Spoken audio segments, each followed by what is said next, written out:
Outside the walls of a 1,000-year-old medieval city, a revolution is in progress. Today we are really getting integrated, not just into the European Union, but into the whole of the world. Once dominated by Soviet communism, free markets now rule in the Eastern European nation of Estonia. I think it makes people much more open than they used to be. They are also much more tolerant for other ways of doing business. The ideas of one once outrageous yet innovative thinker are now part of the fabric of everyday life. 8,000 miles away, another such revolution has taken place, resulting in one of the highest standards of living in Latin America. Recovered from a brutal past, the citizens of Chile now enjoy the fruits of capitalism long advocated by a mild-mannered professor from the University of Chicago. What year are you? I'll be starting my 5th year. 5th year? Yeah. That's too long. 4 years is plenty. On the eve of receiving what most would consider the greatest honor of his life, he is met with an angry surprise.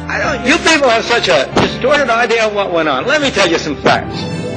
For most of the 20th century, he was at the center of the epic battles to control the world's economies. I believe that the major problem which faces this country is how we stop the growth of government. There's one and only one cure, and we all know it. We have to slow down total spending.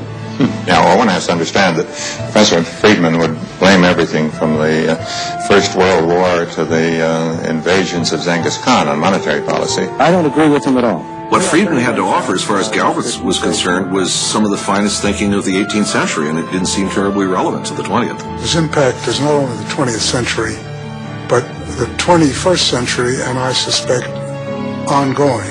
For most of his long life, this controversial and provocative American has championed bold ideas that have by now changed the way much of the world lives. He is Milton Friedman, teacher, scientist, winner of the 1976 Nobel Prize in Economics, and revolutionary intellectual. This is the story of his journey through life and of his struggle to convince the world of the power of his ideas.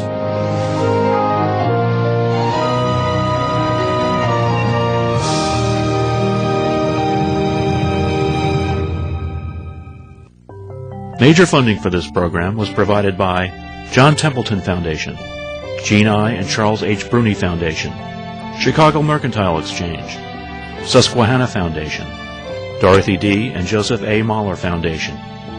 Additional funding was provided by Barry and Terry Lind, John M. Olin Foundation, William E. Simon Foundation, Gleason Foundation, Robert E. Hannay, Fred M. Young Jr., Randolph Foundation, Bochnowski Family Foundation, the Allison Foundation, Michael Kaiser, Brian D. Singer, America's Home Place, Inc., Chris J. Roofer, Laura and John Fisher.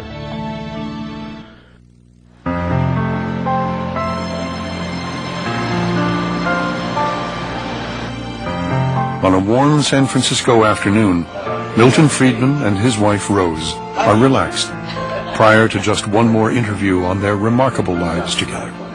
And lots of things they thought I was crazy. I once had a graduate student come to see me from Harvard who said he wanted to come and see that crazy man of the West. Milton and Rose Friedman have been partners for 68 years. As Rose says, 2 partners, 1 career. Fortunately, I was smart enough to get a degree in the same field that Milton did. Therefore, I could really work with him. And there weren't very many things that he wrote without my sort of saying, it's okay, or giving him whatever suggestions and he was very generous in this respect. Sometimes I helped and sometimes I didn't. 29 years after being honored with the Nobel Prize in Economics, Milton Friedman still attracts the public spotlight.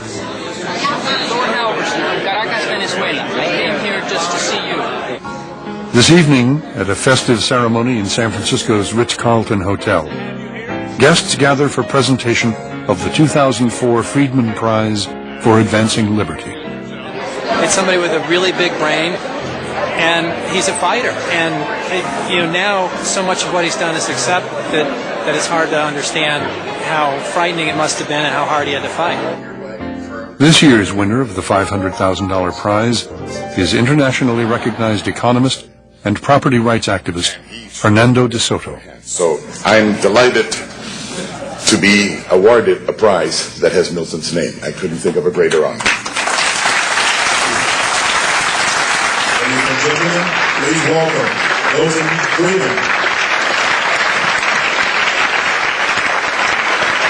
At 93, Milton Friedman is still a man of ideas. Challenging the status quo has been his life's passion. History shows that there's a very long lag between changes in the climate of opinion on the one hand and changes in political practice on the other. And the problem that we all have is really to persuade people to practice what they preach. And that's a much more difficult task. If you're going to try to change things, you have to recognize that it's going to take some effort and that there's going to be some sharp criticism. Federal Reserve Chairman Alan Greenspan has known Milton and Rose Friedman for more than 50 years. There are very few people over the generations who have ideas that are sufficiently original to materially alter the direction of civilization. Milton is one of those very few people.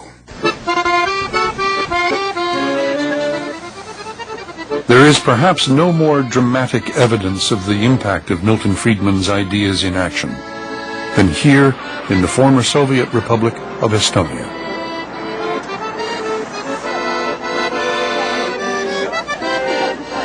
Strategically located on the Baltic Sea, Estonia is sandwiched between Russia and Finland. Its capital, Tallinn, surrounds the most well-preserved medieval city in Northern Europe. Dominated by Tsarist Russia and the Soviet Union for nearly 2 centuries, Estonia was an economic backwater. When the Soviet Union dissolved in the early 1990s, Estonia reclaimed its independence. Desperate for a new direction, Estonians elected the youngest prime minister in Europe's history. Mart Laar was 32 years old. Many in his cabinet were in their 20s. We started from 1992 with inflation 1,000%. We had drop in economy 30%. We had prognosis for unemployment on 35%. We had the shortage of everything. And of course I didn't know very much about economy. The only book about economy what I have read was Milton Friedman, The Freedom of Choice, and that was the only one. But there was a lot of good ideas therein, and I introduced a big part of those. Racing to catch up with the rest of the world, the young Estonians created a low-tax laboratory. The zero corporate tax on profits reinvested in Estonia has made the tiny country a magnet for foreign investment. It is now considered the most competitive of the new European Union members and ranked by the Wall Street Journal as one of the freest economies in the world. One of neighboring Finland's largest electronic companies, Elcoteq, built this manufacturing plant here in Tallinn in 1992. It produces communication equipment.